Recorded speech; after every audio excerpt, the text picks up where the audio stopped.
For the following interview, Brett Baer, official host of the America Business Forum, takes the stage. Stefano. Hey, hi, Brett. Great to see you. What a day. What a day. I want to ask you, first of all, did you ever think F1 would be this big or this popular? Well, Brett, I have to say the truth. First of all, good afternoon. I know it's been a very intense morning with a lot of energy here around. I will try to give my bit. But you have a little Tony Robbins in you?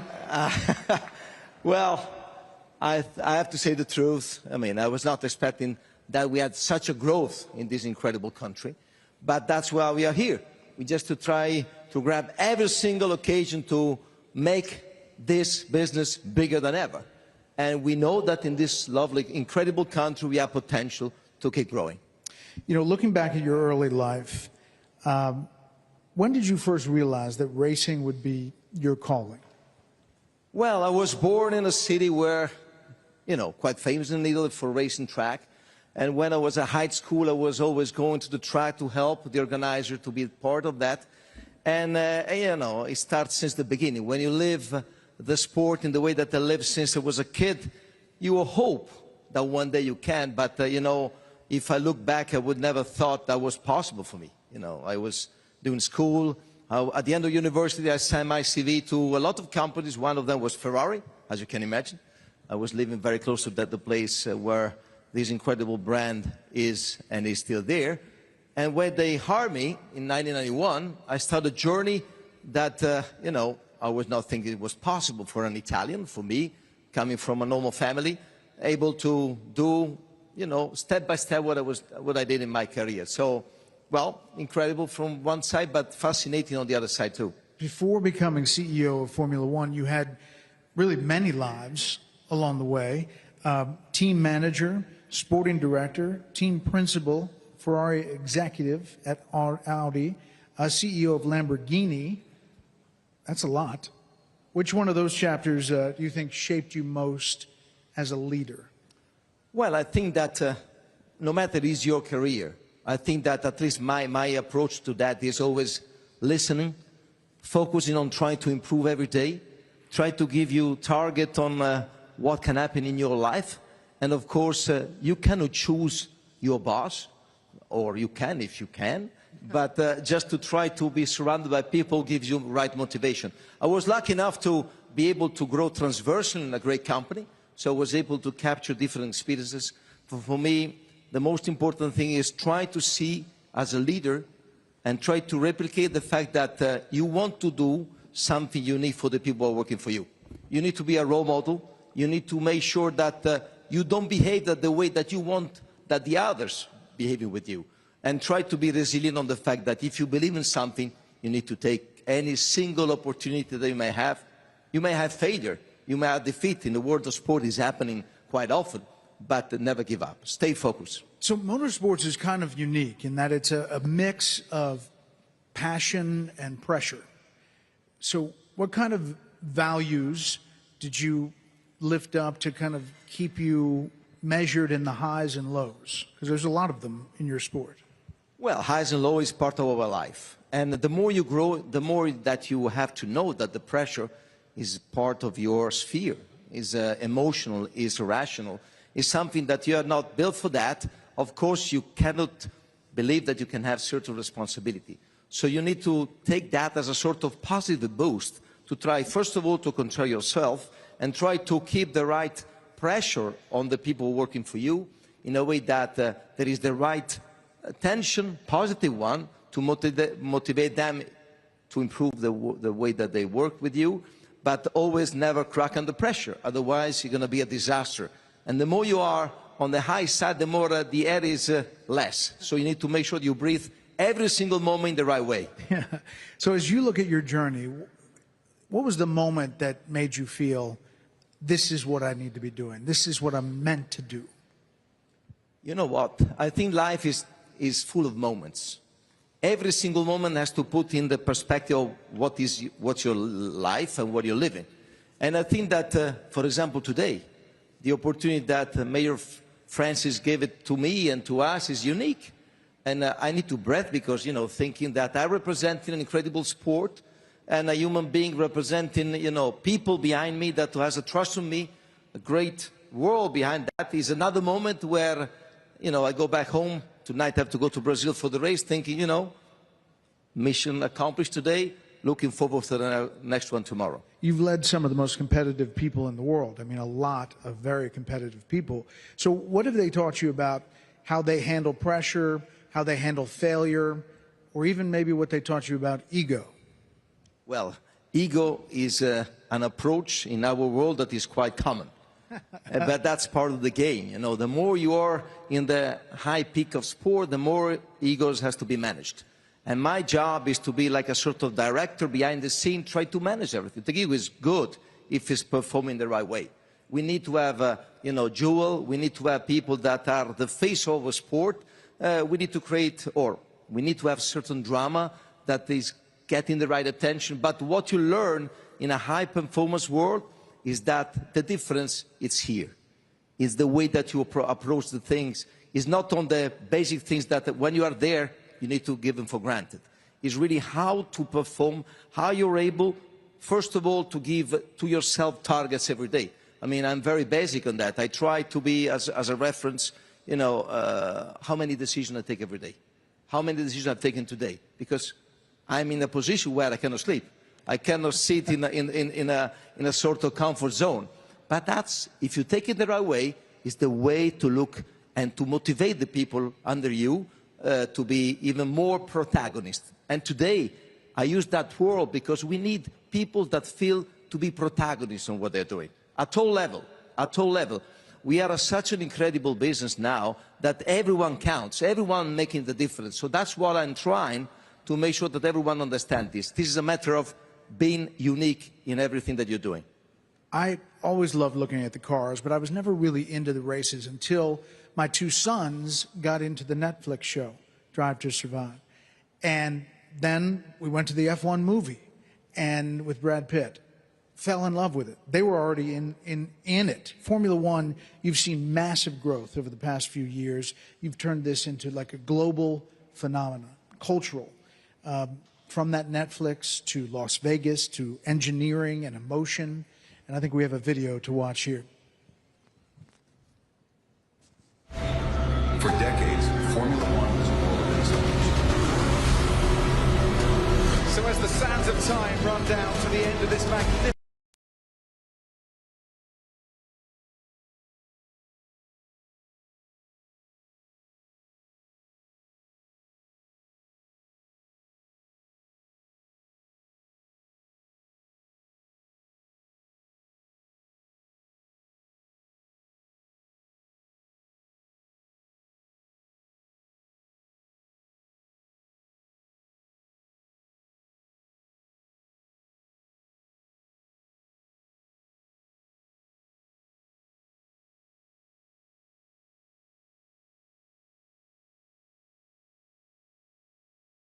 in the next generation. Yeah, I think that is crucial. I mean, today, to be relevant and current for what you're proposing is crucial. We are now in a moment where, being a global sport, worldwide sport, we have the privilege from one side to be cutting all the different community, from the, I would say with all respect, the pure fans to the high businessman that wants to be in the place to be that is Formula One today. And the only way to be relevant is to connect and speak the language of different communities. That's why, you know, we did all these projects that at the beginning have been perceived to be non-conventional. But that's the only way to get into new community, new sort of fans. That's why we did deals with Lego, with Disney, with the fact that we want to connect with the younger generation. We need to talk with their language. We need to talk with their way of talking and communicating. Otherwise, we'll be out. We were a world of sport were very strong on linear TV. And if you didn't move from there to the fact that every country has a different way to connecting on talking about us, wouldn't be so successful. So listening, watching, being humble and trying to be progressive in all the way that you can do it at all level. Of course, we keep the sport at the center. We are racing sport. Technology is very, very relevant. But if we are not able to convey the fact that today we are not competing against the other biggest sport, We are competing against other form of entertainment. That's a fact. That's why we need to be relevant once again in this, the community that we are trying to connect. So you've expanded to new markets, the US, the Middle East, Asia. How do you determine what makes the next great market? And how do you balance protecting the history, tradition of F1 at some of the long-time places? Well, for sure, Brad, tradition or historical places has a great value, but only if there is a trajectory versus the future. If we go in a place that is only looking back at the history, I'm sorry, it's game over. They are more lucky than the others because they have foundations that are stronger. But our duty today, where we have an incredible venues all around the world, we race in 24 places, as I said, around the world. We need to try to make sure that we find the right mix between the new places, street circuits, or other communities that can bring value to our sport. For example, here in Miami, it's a couple of years we are building phenomenal events, and I have to thank the promoter here, and they are magic because they understand the philosophy of a sport and applying that to the philosophy of Miami, Florida, US. That's the key of our success. How many of you went to the F1 here in Miami? Yeah. You have a lot of fans here. So. We have space to improve, you see. I think so. I have to take that. For the ones that take hands off, I hope next year you're going to have the chance to come with us. So we're talking about, expanding and then also protecting the soul. You personally guard F1's kind of spirit as it becomes more global and commercial. But can it go too global, too commercial? Or do you think about that? Well, it's not too global, too commercial. It's the fact that if we want to survive in the ecosystem, we need to understand what is all around the world. And therefore, keeping the center racing, that is fundamental for us, we need to build around the dress that is good in order to be attractive. And today, if you are not having a proposition done from the sporting perspective, from the commercial perspective, from the marketing perspective, from the technological perspective, we're going to be not successful. And the world is running so fast that if you're not able to stay on top of the wave, we're going to fade down. That's why it's so crucial that we are a small organization in a way. We need to be listening to our promoters around the world, to our broadcasters around the world, to our fans around the world. So that's why we are shifting our way of living the sport from a B2B perspective to a B2C. We want to get in touch with our customer, with our fans.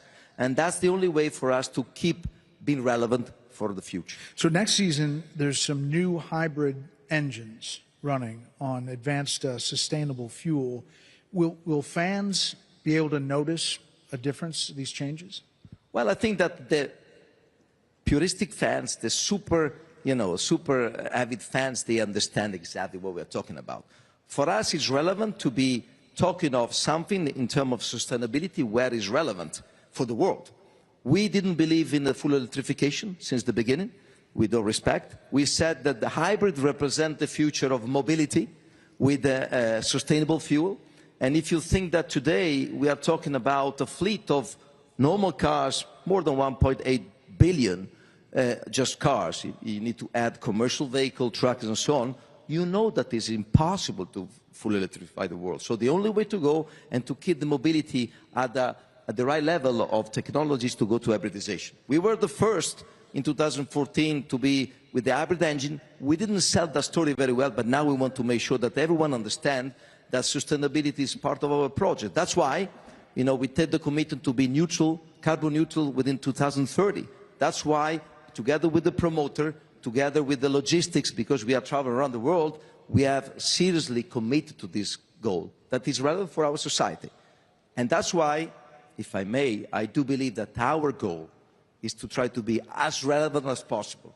And the only way to be relevant, for example, in this fantastic country, is to try to see if every morning, when you wake up, on top of your news, about the news on NBA, NFL, soccer, because now Gianni will be a big push on football in this country, we'll have news, we'll talk about Formula One. That's what we're going to do. That's what we're going to do because we are resilient. We're going to don't give up to the end. So obviously CEOs like yourself, Ken Griffin, others, have lessons learned what works, what doesn't. What advice would you give other sports leagues looking to expand globally?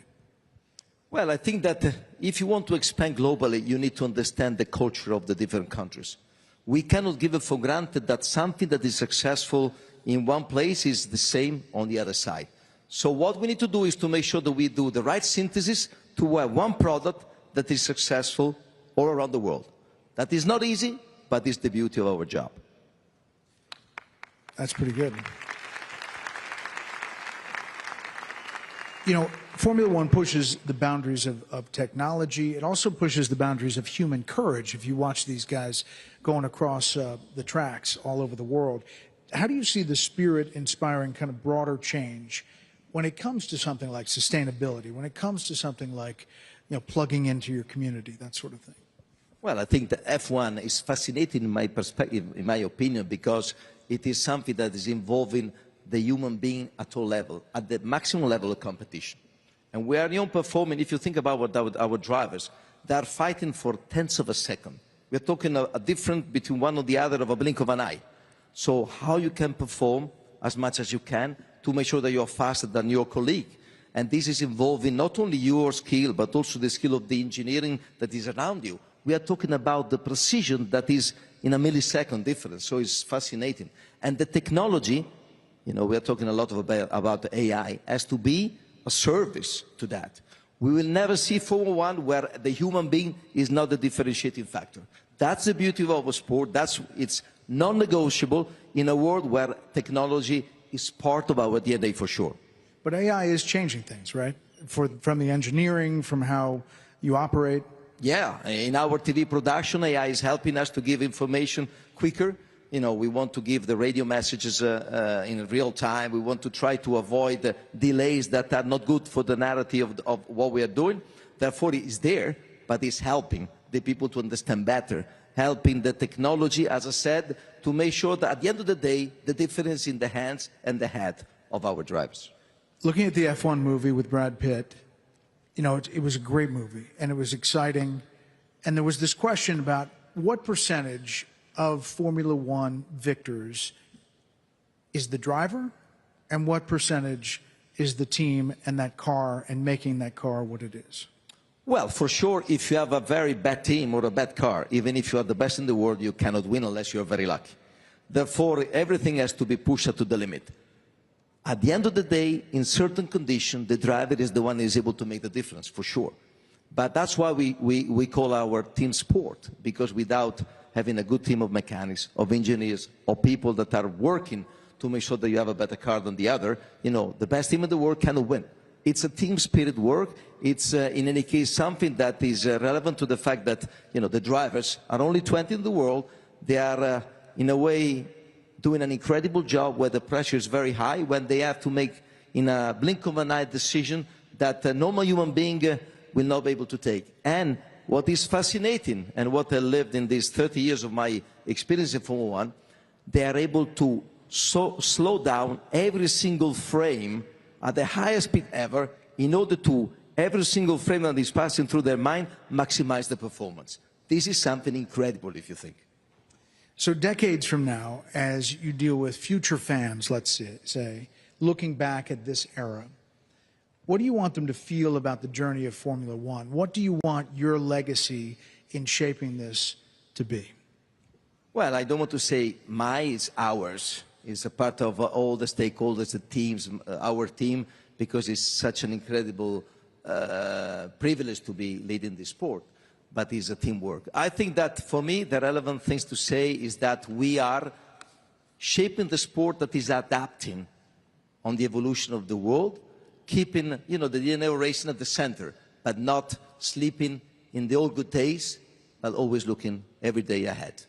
What are you most looking forward to, most excited about this new season? Well, first of all, we have still 4 races to go with a lot of action. The first 3 drivers are very, very close, so there will be a lot of incredible fight on the track. In Brazil, next Sunday, the weather shouldn't be so good, so it will be another element of uncertainty. And so, first of all, we're going to have another end of the season that will be hopefully fantastic from the sporting perspective. And next year, with the new regulation, there will be a reset. We have new teams coming in. We have US bringing up, Cadillac, Ford coming in, Audi, Honda. So I go back to what I said before. The more we are able to bring elements of being progressive in our proposition, the more we're going to be successful in the future. Stefano, thank you so much. Thank you, Brett. Thanks to you all. Grazie. Un saluto a tutti. Ciao.